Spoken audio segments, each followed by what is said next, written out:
So I guess it's because we don't have a guest speaker today.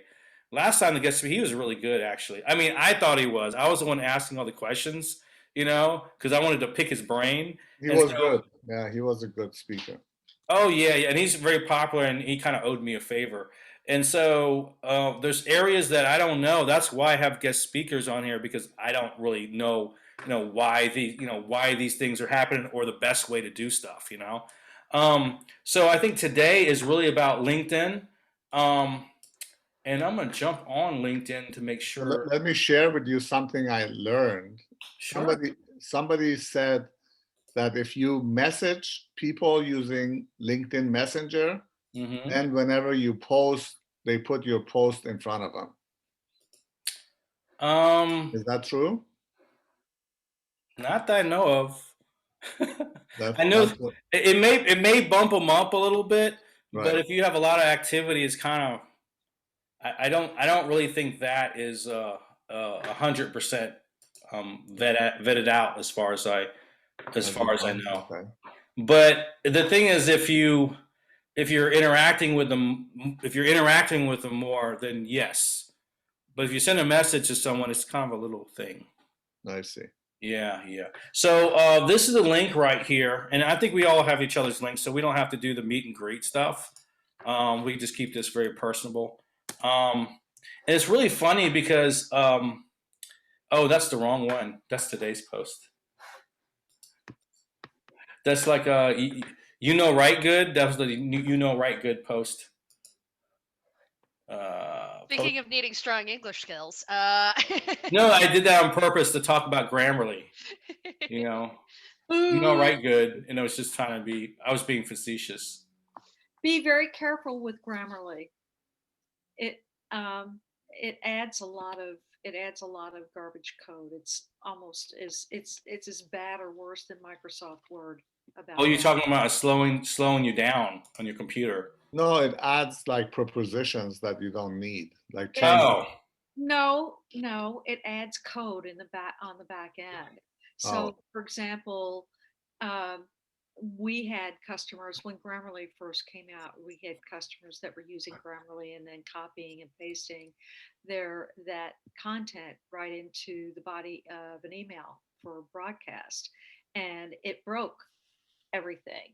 And it was Grammarly's garbage code, back end code. So what we did was we added our own tool for that replaces Grammarly. mm, I've never seen that. Was this a long time ago, or was this? It's ongoing. Okay, so what I use Grammarly for is specifically Google Documents to correct grammar, Yeah. or on a post to double check a post. Because sometimes it will work better on a LinkedIn post than a Google Doc. For some reason, the only time I've seen where you have issues, and of course it's only my usage of it, is when doing Gmail. Sometimes it will not. It'll show you underline, but it won't correct it, which is not the worst thing. And I was very poor with grammar previously, and sometimes I don't know where the commas go. I don't know because mhm. it can go like sometimes I'll have it before the and sometimes it won't have it. You If know? if you're a fan of the Oxford comma, you so the reason you have a comma before the and is because it's a list. When you don't have a You have comma, three items or more, then when you don't have a comma, those two things are like one part of a list. hmm So it could be apples, oranges, and lemons. And are you talking about apples versus citrus fruit? So then you wouldn't have a comma between oranges and lemons. If you're talking about a grocery list, then you would have a comma between oranges and lemons because those are two separate items. Mhm. yeah, that makes sense. So a list will have a comma before and. But I've also seen. Well, I guess what you're saying is correct because it depending on how they're grouping it. Yeah. uh, and so like sometimes the and is just literally kind of essentially putting together two thoughts, and that you don't use a comma with Yeah. unless there's a reason why there's a break. But one of the better books on it is Eats, Shoots, and Leaves. And the front of it is basically a panda, where it eats, shoots, and leaves. But if you have like eats, shoots, and leaves, it's got like the panda with the guns is like eats, it eats its pasta, it shoots the place up, and then it leaves. So it should have a comma after shoots for that. Because shoots and leave, yeah. According to the rules, if you follow Oxford comma convention. Awesome. All right, so Aaron chose something. What's an ongoing? That's like Windows versus Mac versus Apple. No, I was just saying that. I mean, like, so the post today was really about when you're writing your information, having wrong grammar, you could lose a client, and that's happened to me, not because of me, but because of someone else posting and writing information that the client approved, and so that's happened one time, and something else happened another time. I think he was a little retentive, but he was kind of technically right. We did make a grammar mistake, and he got so furious that he canceled the contract, although he was getting everything he needed. So, on these businesses, we're dealing with humans, so we got to Some kind of, people are very sensitive to that, right? So that's important. yeah, definitely. So the link that I provided, we had a good amount of views, close to 400, and I was surprised because we had a lot of people that said they were going to show up. Fadi was supposed to show up. He's supposed to. I'm gonna put it in his contract. Let me see here, and some of the questions that came up. Wait a second.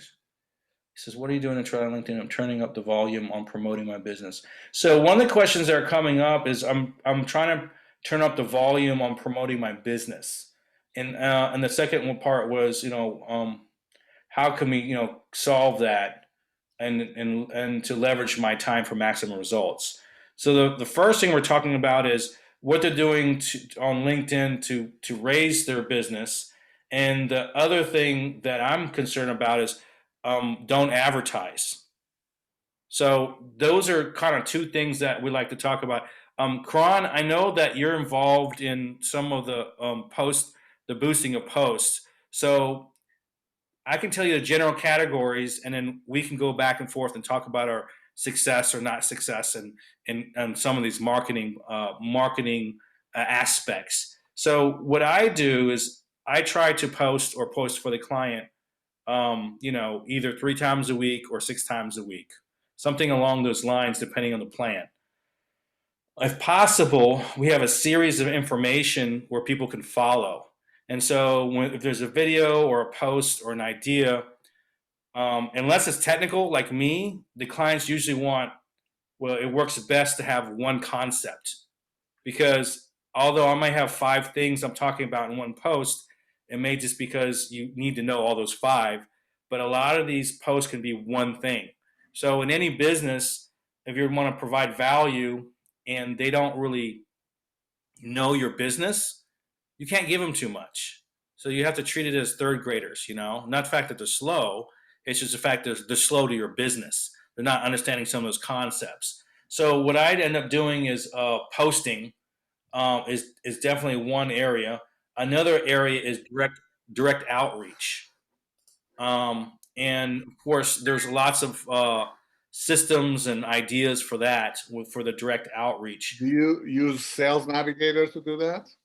Yeah, I use Sales Navigator to identify the targeting, but not for the direct outreach. It's done in several different ways. For example, the direct outreach, and we'll go back over it again. But the very details of it, and a third is a rollover email, very minor thing, and the fourth area is networking.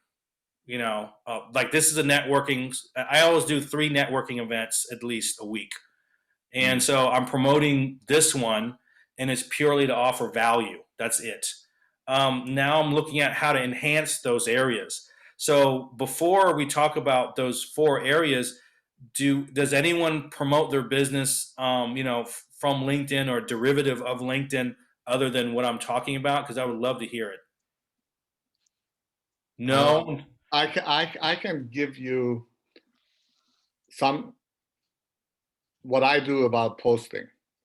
Sure, sure. So before we do that, again, we talked about there's four areas that can promote their business on or a derivative of LinkedIn. One Mhm. is posting, one is direct outreach, one is email, and one is networking or networking events. Do we have any other categories that other people use that I'm not in tune to? I take that as a no. Okay, so we're gonna start with Karan. As far as posting and boosting your posting, what do you do, Karan? Well, I find if you have to post 5 or 6 times a week, that's a lot of content, a lot of ideas. And what you want to do is you want to keep the variety. So, I've been curating information about my business for a long time. I have a library of curated content. And what I find is every time I want to post, I just look at what somebody else has written that has resonated with me, and I very quickly take information from there and share that as informational, right? So my own take, and it makes it easier for you instead of having to think, just curate, have a content library of interesting stuff, and you will always have content that you can write about and keep the variety. Because I see people who post, they're constantly posting about their own business, and after a while, there's so much you can say about your own business, right? I mean, it Mhm. gets boring, and then Yeah, people and you will don't want keep. to talk about yourself too much. I get it. Um, they have a content calendar they sell, so it's a 365 content for ideas, Right. and you know that other system, The not to be. velocity jump, I saw that. Yeah. Yeah, he has something he's putting together. There's a But he draft.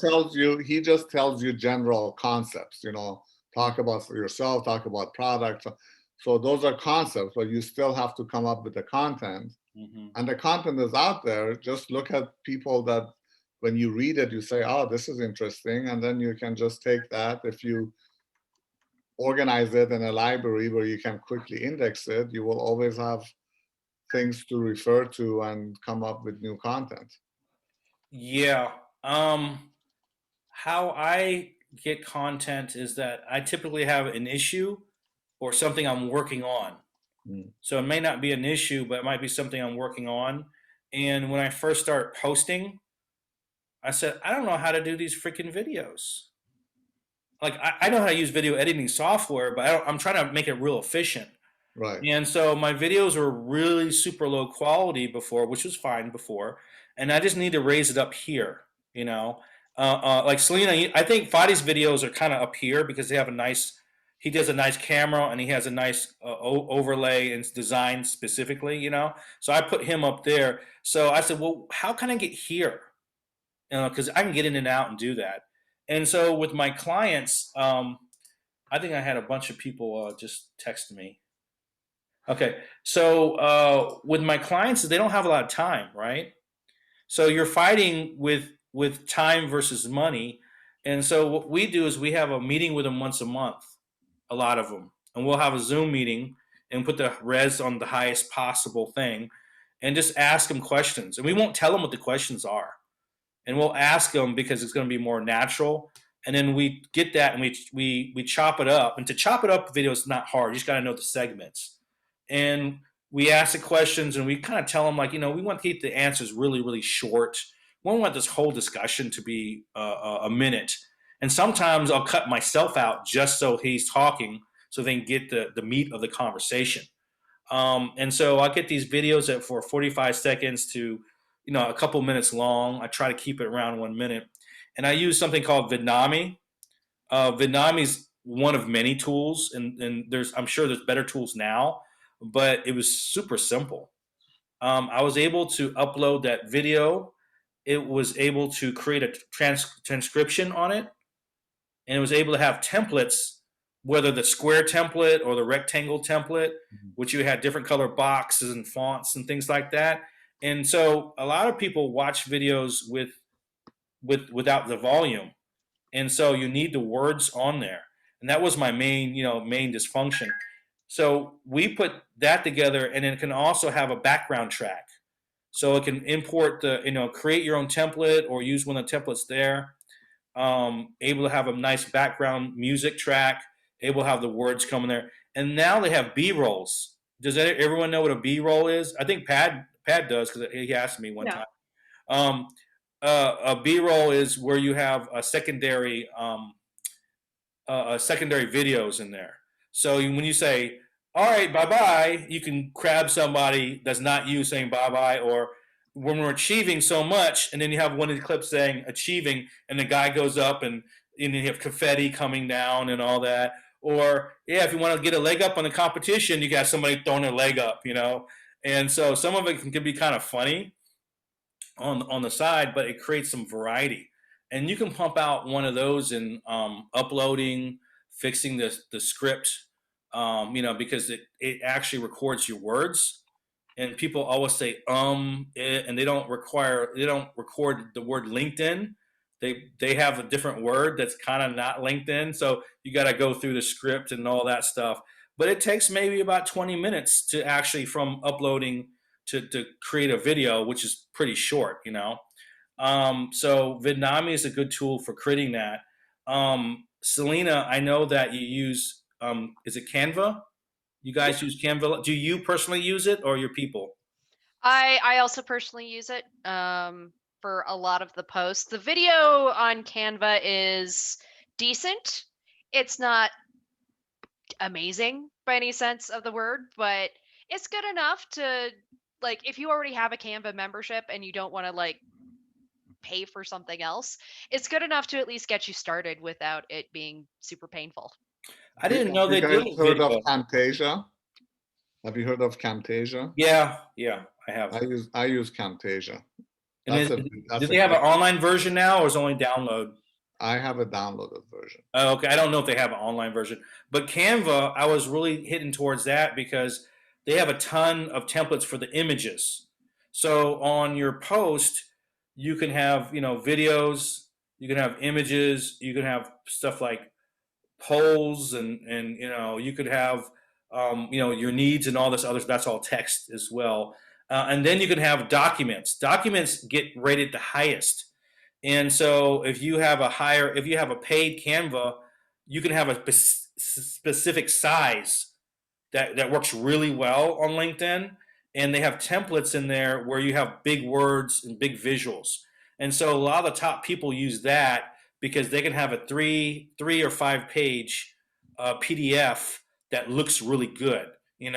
Of course, you may want, like if it was me, I may want to have a bunch of professional photos already made. Or you could have someone else, and then you can use some typography. So I don't know how long something like that takes, Selena, but it's a lot more work, right?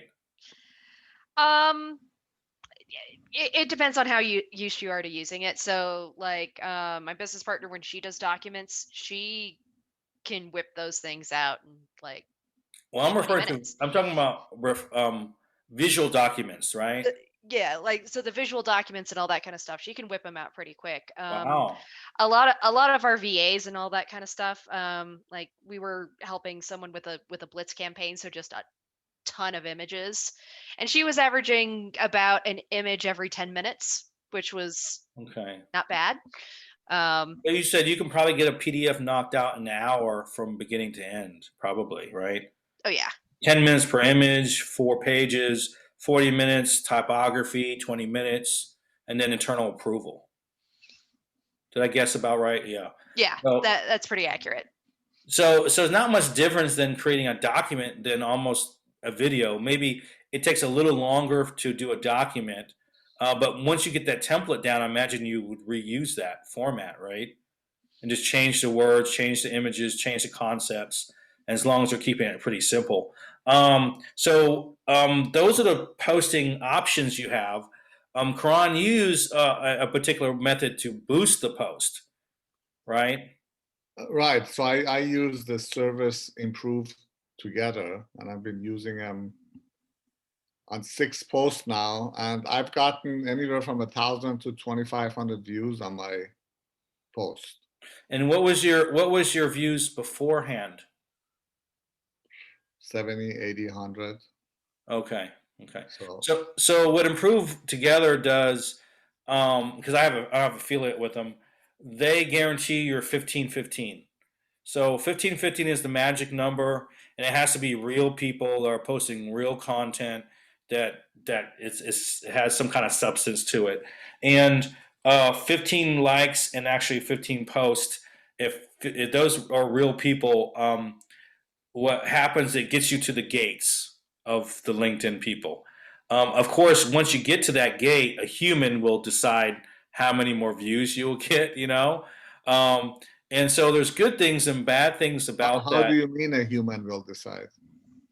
Well, It- LinkedIn is not your friend. They're not there to like be your best friend. They're there to make money, Mhm, mhm. and so they have to deem your material um, um, acceptable to the larger audience.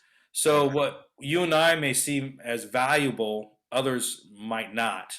I see. And another thing too is, I will say, a lot of my content is subdued because of the nature of the content, because it may be viewed as in competition, not illegal or wrong, but their job there is to produce money. So if I'm producing all these tips on LinkedIn how to do stuff, or I'm Mhm. providing done with you services, they tend to not like that, because they're there to sell Sales Navigator upgrades, advertising, that sort of thing, and people like me will help them circumvent that with effort, That's um, interesting you say that because this last post I put out there mhm. did not get as many views, and I think it's because of the content itself. So It's partial. You mentioned something before we start this recording, is that some of these groups aren't big enough, so you have to mix it up.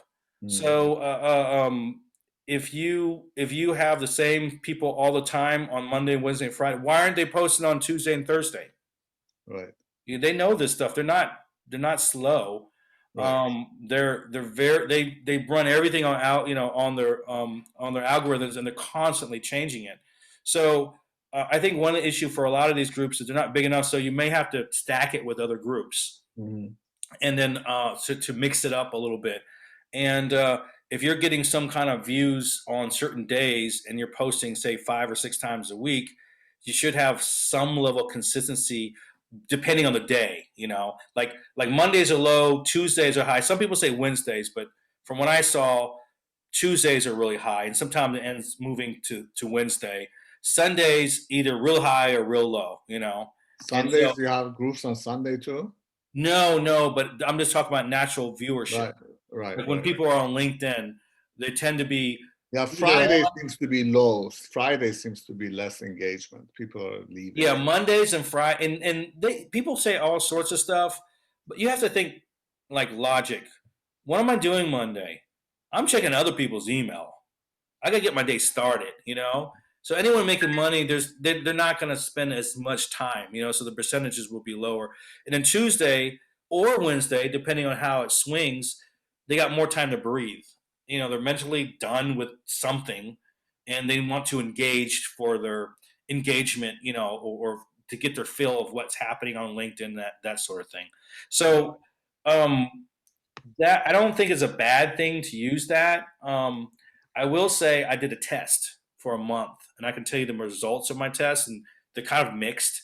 Um, I was using it for a while, right? That like it's a similar company, same audience, a different name, same audience, right? And and so I was getting around 2,500, 3,500, whatever, and then I stopped, using it, and it went down, right? But after a month, it came up to maybe close to 1,500 without that. But my content may be particular, it wasn't that much difference. I think that one that one 15 and 15 group increased it maybe by 50% or something. But then and then Pat, I think No, it wasn't you, Pat. It was someone else I had a meeting with either today or yesterday. Was asking why he only gets 400 views now. He was getting 2,500 views naturally.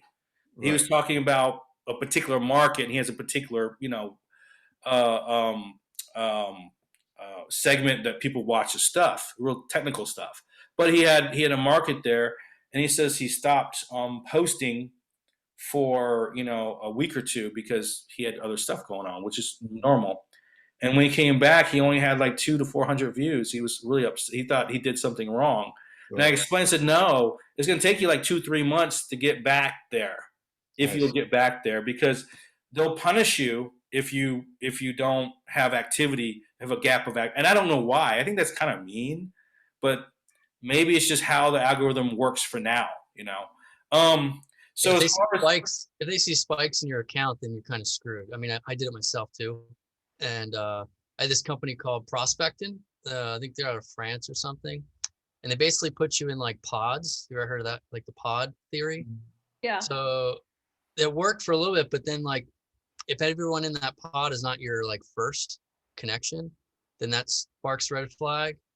And then it was like, and you could set up how many people you want to like your post or comment, but the real people. But the challenge with that is the spikes. So I saw the engagement going down with that service. what were your What what what were the your guys? spikes though, Stu? The Sorry. numbers of views from high to low. Uh, Same kind of thing. It was like 1,500, 2,000, where I was only getting a couple hundred normally. And were the people that were replying, was it an automated reply or a real reply? Well, the way that program works is you're all in it together. So whoever's on the platform, you can opt in for them to use you. So I can sign up for a post. I put the post on. If I want people to comment, I just write the comments myself. And Oh, like a lempod. Yeah. in a pod. Yeah, and it'll I tag had a people. meeting today. That guy, he's a real nice guy. I talked to him. I forgot the name of the guy. What guy? The guy who owns Lempod. Oh, this is called prospecting. Same idea. Yeah, but they banned him forever. Yeah. I found Yeah, that it out was today. I said, yeah. He was telling me to do this, this, and this, and I was like, no, don't do that. yeah. Yeah. So I stopped It's not a using real person that's replying. So I Yeah. don't want to do that. But yeah, that's worse, Stu. What I you're know. talking about is like 10 times worse Yeah. because they can smell that. They're like, oh, okay. And Well, so at least the pods that Karan's talking about is a group of people that know each other and they're physically, and it's not automatically, it's not 1 minute, 1 minute, 1 minute. It's like within that 2 hour span, So there's But some that's still a different- challenge because like his count is going to show like your account's going to show spikes in those Yeah. days. that is one of the things. Common across this whole account. Like my account never had 1,500 likes, no matter what program I used. It just spiked overnight, and it's like that does in LinkedIn's algorithm, it's going to draw a red flag. And I did have one like we had the sales guy Jake Dunlap the other last week or whenever it was, and we were talking to him, and he has so many followers. So whatever he talks about, like you can't believe everything. He's a great guy, but the stuff that works for him doesn't work for us, honestly. Right. So he says, "Yeah, I post something. The lowest one was like 10,000 views in a day, and the highest was maybe up to 50,000." So, But he I was also like, says "Oh, he's okay." got like how many followers? Like hundreds of thousands of followers or million followers or No, he has no. But number one, he has a sales company that's been around for 10 years. He's been interviewed by Gary V. I think it was 50,000 or 500,000. I know it's a big difference, but he's over 50,000, at least 50,000 followers, and he calls his follower list. So there's people that want to see his material. But it was just kind of funny listening to him. Well, it wasn't funny, but it's the time to shut my mouth and listen to like where he's at, his perspective. And he says, no, hashtags don't do any good. This doesn't good, da, da, da. But I didn't want to tell him it doesn't do good for you because you're in a different boat than every other human. Hashtags do help. And between 8 and 9 hashtags is actually good as long as they're good hashtags and you have a following. So the highest, I mean, I had one post that did 10,000 views, right? But you know, that's just one. You're talking about consistent spikes, right, Stu? But it's Right. like, but that's the rule in social media. If you have a lot of followers, like Guy Kawasaki, who is an evangelist for Canva and used to work at Apple, I follow him. Every time he posts something, he gets tons of comments because he's got a lot of followers. I'm sure Yeah, if Bill Gates does or anybody like that, yeah. They that's. have a different kind of sex appeal, like a magic business But they sex appeal. also have a much bigger reach because they have hundreds of thousands or millions of people who follow them, right? That's Yes. So if they same as if they miss out on a week or two and they post something, they're going to get just as many, or maybe a hair less of, views, and it's not going to draw a red flag because their account is linked to that many people that are actually following them. Whereas like our Well, accounts, we don't have tons of well, people those people following. that big have more than one marketing employee, so they have that on LinkedIn, but they do a ton of stuff off of LinkedIn to bring them back. Sure. So 50,000 could be equivalent to having 500,000. If you're thinking about it like that. I guess my point is that it's not going to draw a red flag because their account shows they have so many followers. So it doesn't matter if they're like posting every day or not. it's Well, natural. it's They definitely a they boss don't level, force right? anything. It's a natural occurrence. I Yeah. did, I followed in politics, like I was following that a lot and have tools to measure it. So someone like Bernie Sanders, who has 10 million followers on Twitter or more, they get about 1 or 2% of the people that engage. And, so the percentage is not that high on these other channels like Twitter and Facebook. So I don't know how it relates to Yeah, LinkedIn is LinkedIn. different how they do their percentages because I know how many views I'll get without any major engagement. Like that post I did, I don't think no, the one I did today is a good example. Um, I just did it without telling anyone at all, right? Without nothing, you Right. know. And I was a little sad, So it was under 1,000 or whatever, how many views, it was, and so the thing is, you got to continually post stuff on a normal basis, and if you need to boost, you need to boost where you're not spiking, like what Stu's saying. So the thing is, the beep together or the same one work together thing is, if you use another one that's doing Tuesday and Thursday and has some kind of equal numbers, and then you can use something like Larry's thing, a group stuff on a daily, you can create a routine, And so it's going to take you about an hour per post, to work on it. And the best thing to do for that is have a VA. And so what we're doing with our documentation for training is we have the Beep Together or Be Together Network. It's the same one. They're two different brands, same company. We're having that for Monday, Wednesday, Friday, and then we're having the other one. What was it called, Karan? Velocity Jam. Yeah, we might have that for Tuesday and Thursday to fill in the gaps, and then we may also have the solo things, and then on Larry's group as well. So some of them are much more natural. The bad side is all these groups, they don't have um, in my opinion, they don't have the size they need. So I think a good network size for this is about 3,000 people, you know. And so if they have 3,000 people, the mixture is big enough, And of course, you want some people to always be on it, but if you only have the certain amount of people that are connecting, doing it only on Monday, Wednesday, Friday, it could be problematic, because they can track that. I tell you another issue that I see is like a lot of the people in the group, they're not in the same field. People are, I'm trying to, promote chatbots and curation, and I get people who are doing accounting and selling services that may not be related. And I don't know if LinkedIn looked at that and says, this doesn't match. Well, they may. We don't know that for sure. Yeah. So as far as posting, I feel that for every 1,000 views, I potentially get a booking. But the posting has to have a question or an action item. It has to be there enough to let them think, you Right. know. So it really depends on the type of post. I don't really put too many links to hey, talk to me, a booking link on a post, unless they specifically, hey, how do you do this?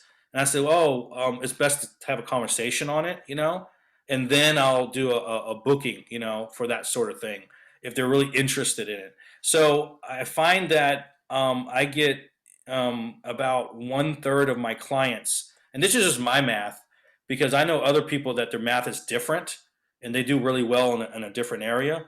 But about 1/3 come from the posting, and it may not come directly from the posting. It may come from a message that books you because they saw a post.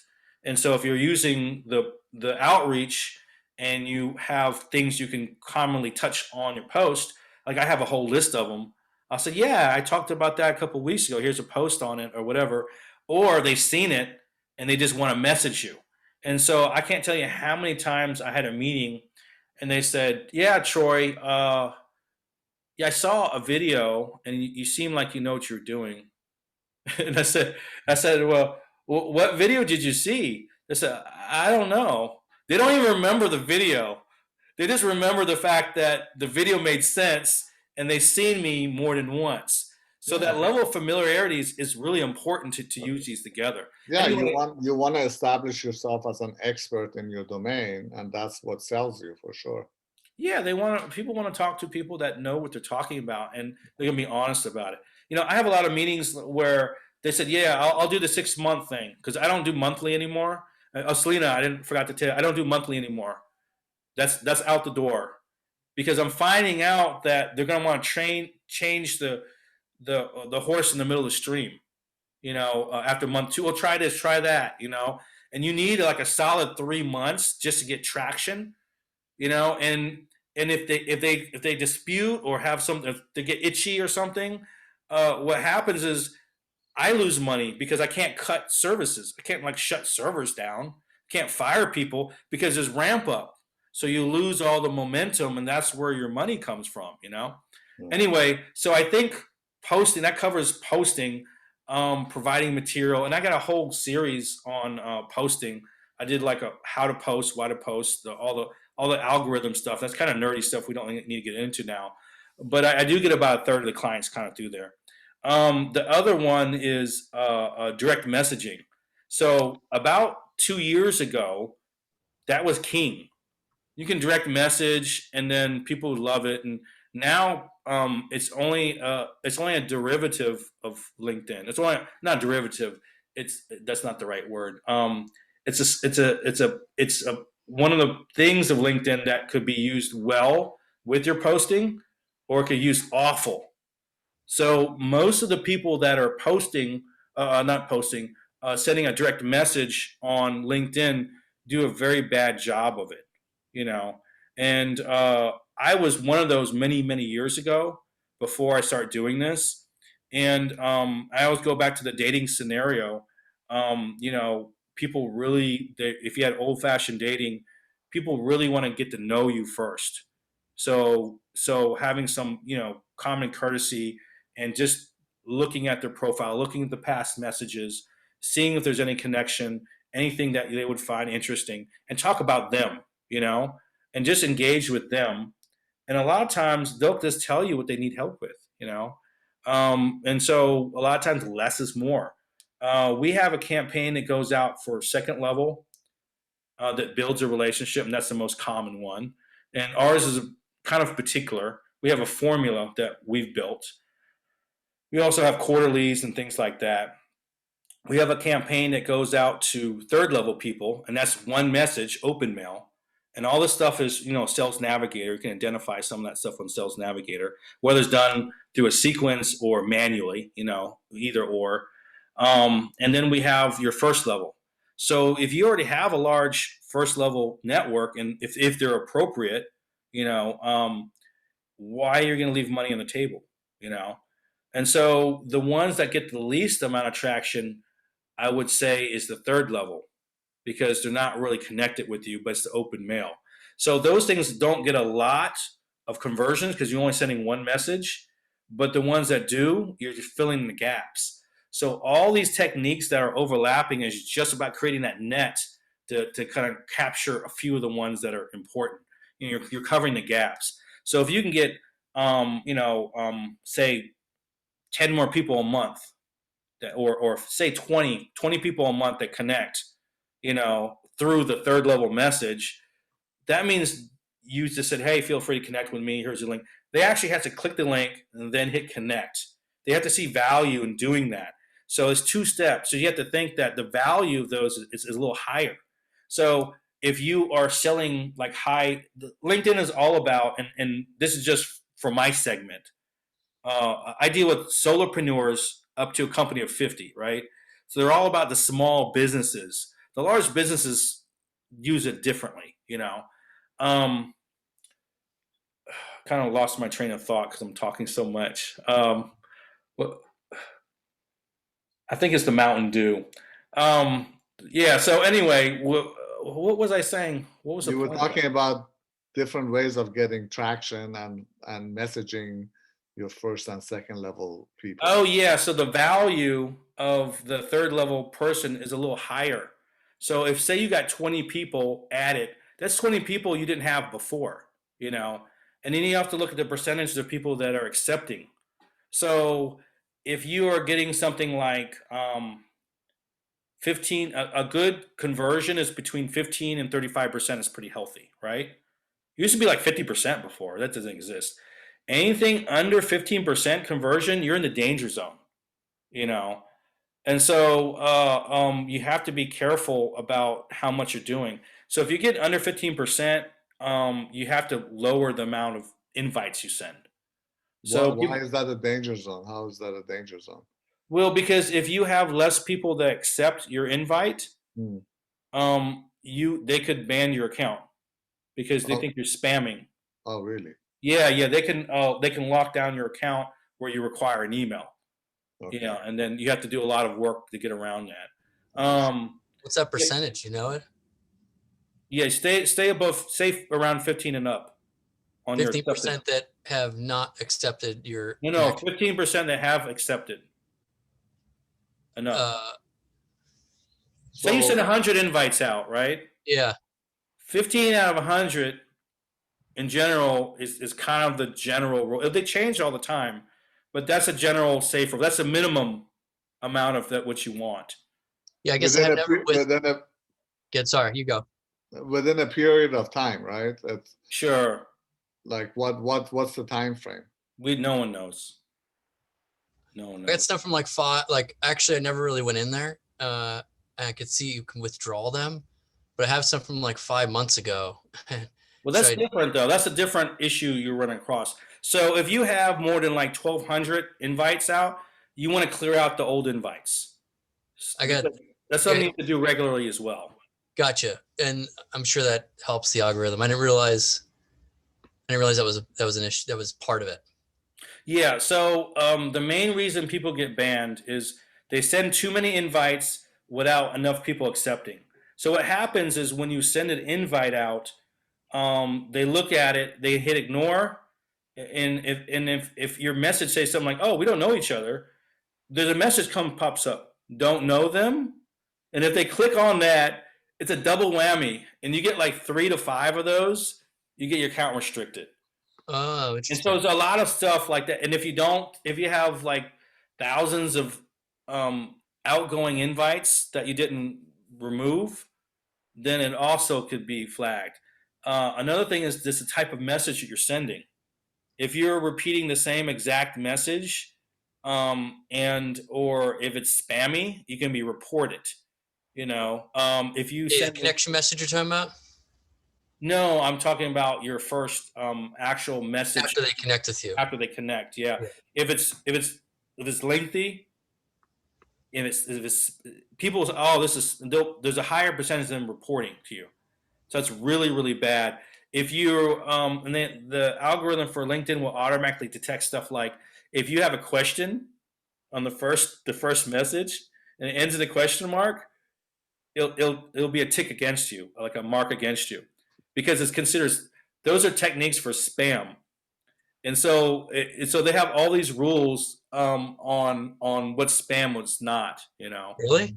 Oh yeah. You can Message actually go to LinkedIn question, Help. They have some question, of them in there. question mark at the end of the first message, even though their connection hurts you? Yes, enough of those, yeah. Huh. Because if you're sequencing and you're asking them, you're doing an ask, and a lot of those might go towards selling.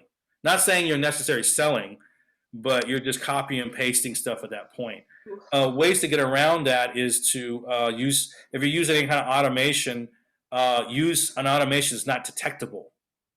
Yeah, I And tried the automation. I almost got kicked off. I got one of those. yeah, it has to be set up right, Yeah, and it has stop. to be a certain type of automation. The thing is, all them Chrome plugins, they're don't ever use those. So what you want to do is use a reputable person that knows all the 6 or 7 or 8 versions of LinkedIn out there, that have a whole team that make changes that need to be. And when it reaches out, it has a variable type of system, an AI system where it works like a human. So if it works too fast, you get detected. Right. You know, if it works too much, you get detected. If it doesn't work the same way, if it doesn't work the same way, that means the version of LinkedIn I have could be different than what you have, Stu. Even though we're both English speakers, I just may have a different version because they have multiple. So if they had a software that only worked on one version and didn't work on another repeatedly, they track that. At least I would if I owned the company. I can't prove that, but I'm sure that's how I would do it. Let me ask you one thing here. Where can you find out the invitations that you have sent out and clear them? Network, my network. Well, it won't give you a percentage, will it? No, it just gives you like the amount of people that are that's sent in the Yeah, I have a tool that tracks the welcome messages that come in. So if I send a welcome message out, I count that against the invites, and I'll get a percentage. But that's me. I can see the invitations people have sent to me, but I can't see the invitations that I have sent out to people. I remember I used to see that, but I don't know where Yeah, to you find can. It should be to the right of that.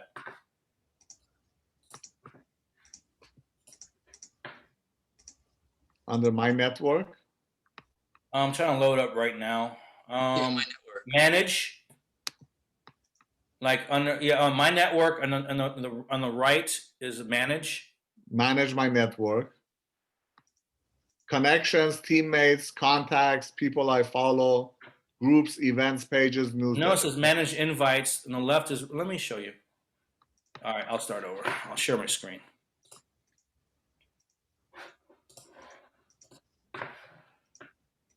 Okay, so this is my network here, right? Right. This is manage here. Oh, I guess since I'm sharing my screen, I can't click on nothing. Oh, okay. But you click on that button, and then you get received and sent. Oh, I see.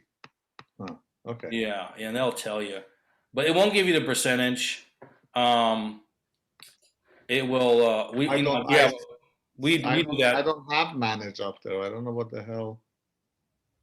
Huh. They already flagged you. You're going down, Karan. but anyway, there's all these rules for how much you can do. So we never send more than 50 or 70 invites a day on a good account. So I was You told know? 50 to 60. I was told. Some people say 20. Really? Like John Keel, one of the owners of the other companies, is send 20. But it really depends on the market. Like if you send stuff out to, if you send stuff out to doctors, right? And these are maybe older doctors that are on LinkedIn, but they don't know anything about LinkedIn. They will not accept your invite just because they don't know it's there, right? That's one sure way of getting banned. If you're hitting a market that people will not, they just won't be there. And it's not the fact that they don't like you. It's just that they may not know how to use LinkedIn to accept your invite. You know, they may not even check email. They got people who do that sort of thing, and a lot of doctors are so busy, they don't know what the hell's going on. You know, so when you're the getting in trouble partially depends on your market and how active they are, you know. And the other part, I just checked. I have 3,000 invites. Yeah, you might want to take care of that, Aaron. Yeah. That's gonna, yeah. So anything over a month, you I probably have want to 300. remove. I have 300. I'm getting rid of stuff from 4 or 5 months ago. I didn't realize that. Yeah, yeah. That's the, you know, oh, I have my VA get on it. Have them get on it. Yeah. So another thing with the messaging, because I have a really good FAQ, I kind of remember like what I did, and I try to provide information that's helpful to that individual. You know, um, and I try to really connect the dots. So that communication portion, whether it's a VA or yourself, is really really important. Um, the third is email. I don't do much email marketing, so I'm not an expert on that. We had an email expert on the last meeting, um, and uh, and I helped him with some stuff. He says, "Well, I'm not converting these posts." I said, "Do this and this." He goes, "Oh, I got 3 meetings. No, I got. Well, he had 3 meetings from one post from that." I said, "Good. That's better than me." you know. Um, but I only send an email for a very particular reason. If they haven't connected with me and they just don't use the messenger, and I sent them maybe 2 messages or something, send them a welcome, and then maybe and then hello, and maybe follow up, something like that, very short, uh, over a month. They just may not be looking on stuff at LinkedIn. So that is when you want to kind of shift gears and maybe do a sequence for an email. Or what I would prefer, if time permit, is I would just get on a call if I really wanted to talk to them. And so you may have all these people. So we pull the data right away, and then we use that data to send an email for whatever email we're able to see, just kind of fill in those gaps. But I may see, like, I might go down a list and say, you know what? I want to talk to this guy here. And I want to talk to this guy here. And I want to talk to this guy. And I might segment some time to physically call this person and say, yeah, I said, I know you're doing A, B, and C. We connected about a month ago on LinkedIn. I appreciate it. I said, no, I know a lot of people don't see that stuff. But I said, I would like to talk to you about this and this. And if they say, hell no, go away, it's fine, because the phone call is very hard, but it's actually a warm call because you were connected and you sent some messages. And so if you're a hardcore salesperson, you have that thick skin and you can go through that avenue, of doing that. I don't know if anyone has any comments Email, on. yeah. Yes. Email should always be part of your sequence of building a relationship with anybody that you connect with on LinkedIn. I mean, you're connecting with those people on LinkedIn because you're looking at them as prospects. It's not, Yeah, but and what I'm referring to, Lydia, what I'm referring to, I agree what you're saying. Yes. But what I'm referring to is, if you're having a conversation with them on LinkedIn, you're going to pull them off of LinkedIn. You're not going to email them, unless it's a specific email. You're already having a conversation and then you're moving it to a meeting for whatever reason. You don't want to continue emailing to annoy that person. It's not specific to the conversation. that's not what I said. Oh, right.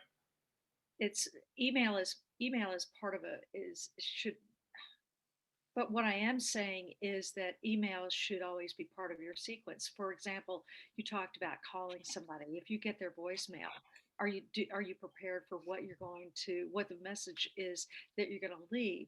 And the triple bump uh, strategy that a lot of outbound salespeople, SDRs, BDRs use is, you know, LinkedIn request or comment or a DM, and then pick up the phone. Sometimes you leave a message, sometimes you don't. But if you leave a message, sometimes it can just be, hey, it's me. We connected on LinkedIn. Uh, Sorry, I missed you. I'll be following up with an email. You'll see an email in your inbox in a few minutes. Ah, Yes, that's a very good strategy. Yeah. It's just, because people need to, they need to be touched a lot of times, and the more different ways that you can touch them, the stronger that recognition is going to be. Let me ask you a question, Lydia. In your opinion, and I have my own, when is too much too much? Because what I hate, I'll tell you, and this is me personally, maybe I'm the weirdo, but I just signed up because I found out some of my clients could get a $5,000 discount because we're doing marketing stuff, right? And I said, oh, I want to learn about what they're talking about because I want to offer that $5,000 to my clients. If they work with me, they got 5 grand off. It reduces their bill greatly. They're gonna like that, right? And so I signed up on this thing. I got, and it was and after I signed up to this booking link, which is normal, I had a few questions on it, which I thought it would be more questions. It was too short, actually. It had a video, which is okay. And then I got a text. Then I got a freaking email. And then I got another text. Then I got a voicemail, right? Yeah. I didn't want to talk to this guy now because I'm busy with stuff. So my question really is, in your opinion, what is too much and what is a good pace? And then what's the time period and how would you do it or possibly? So there are a lot of people out there like Beck Holland and Justin, I can't think of his last name right now, from Salesboards, who are talking about sales sequences that run, 3 weeks with uh, with almost as many touches as there are days, but they're not every day, and so there's a lot of SDR teams that are using that strategy. And all you have to do, I mean, they're just doing their job. They're doing what they've been told to do. This is what they're required to do. So, instead of getting upset, it's just like, you can respond and say, I do it. I'm like, no, period. Thanks, period. Yeah. And usually that's enough for that to for Well, they have them to unsubscribe for the emails as well. that you can unsubscribe from the emails too, and that interrupts that sequence, that interrupts that workflow, and puts you into a dormant group or deletes you. Yeah, we have the same mechanisms. If someone says they're not interested, we put them on a do not disturb list on LinkedIn. We don't disconnect with them. We just, okay, yeah, I get it. Right. We have an unsubscribe on the email portion. But what I was talking about is I had to go through the booking link. Then they had to make me watch a video. I'm busy, right? Then I got two texts. I got two texts, a voicemail, and an email. Like, and it's just like, I would just say, never mind. I didn't even know that till later, and then I got up. So I was like, you ugh. wore out your welcome already. I'm not interested. You're too desperate. Yeah. And just, and that just interrupts everything. That interrupts their technology. It just interrupts everything. So they said it's like between 7 and 14 touch points over a period of time was the rules before. We're up to 21. Okay. It sounds a little ridiculous. I can share a sequence with I can share a couple of sequences with you if you want. I don't want to see 21 messages. It depends the company, like if for instance, I sent up to a lot of campaigns, and everywhere they want my email, I'll just put it in because what I'm looking at is the quality of content they're putting out there. Yeah. And that's what I look at. It's more for studying. And there are some, mostly coaches and like advisors or anyone advertising on Facebook, that they're now going to educate you on what they do. They do have an email that goes out every day for like probably 30 to 40 days. Okay, but that's a specific reason though. They're like, this is your day to do whatever. It's just telling about, no, it's not. It's just like talking about whatever their hardships or, whatever else, like trying to connect, right? Oh, thought of the day. Yeah, okay. So it's 16 steps over 21 days. But it depends the industry. Yeah. You can't No, just with pick them, a with them, standard. that's something else. They're too desperate. I get rid of them really quickly But too. there's some companies like that. Like I've taken demos with like actual companies that are doing cold calling, right? And just curious what they do. Those people are the ones that are going to send you the text, send you the email, send you the voicemail, because that's what they do, you know? So Right. it does fit with industry, you know, because it depends. Now, yes, if you're selling B2B, it is 3 to 4 weeks of a sales cycle, no matter what you sell, you know.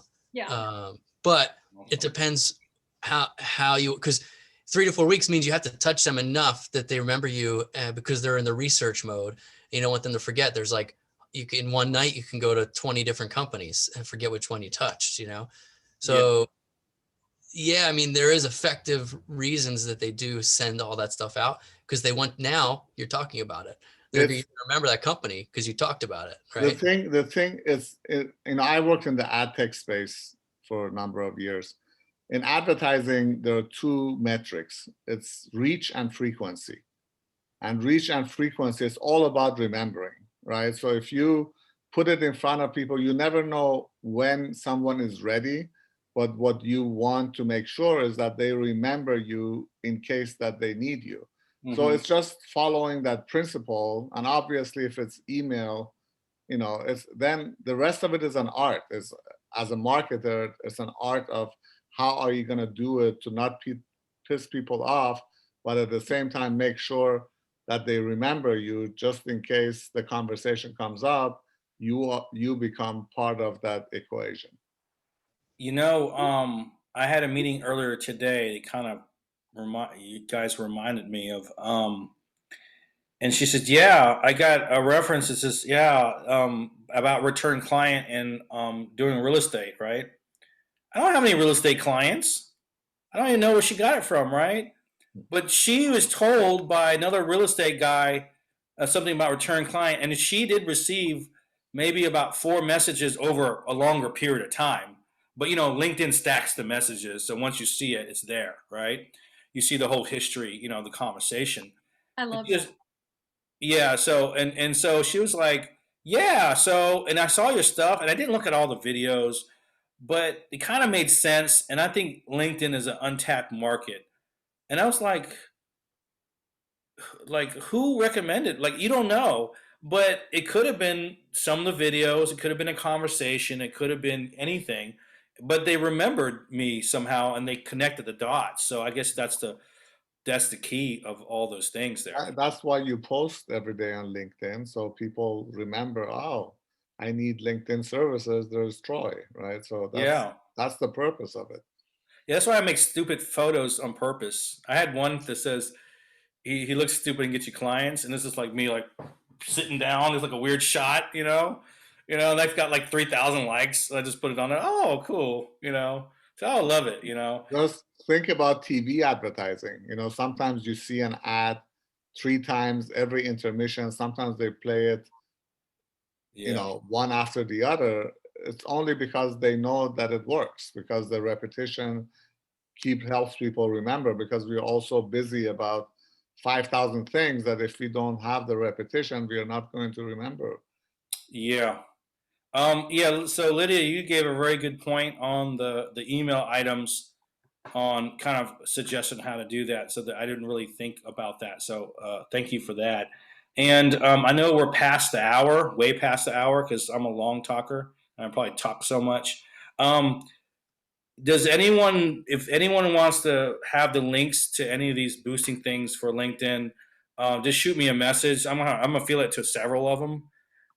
Just send me a message on LinkedIn, and I think everyone's connected to me, right?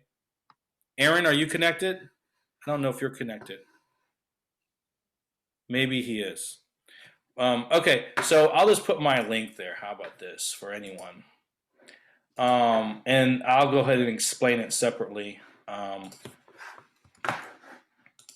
And then if anyone else, has any questions later on, feel free to go.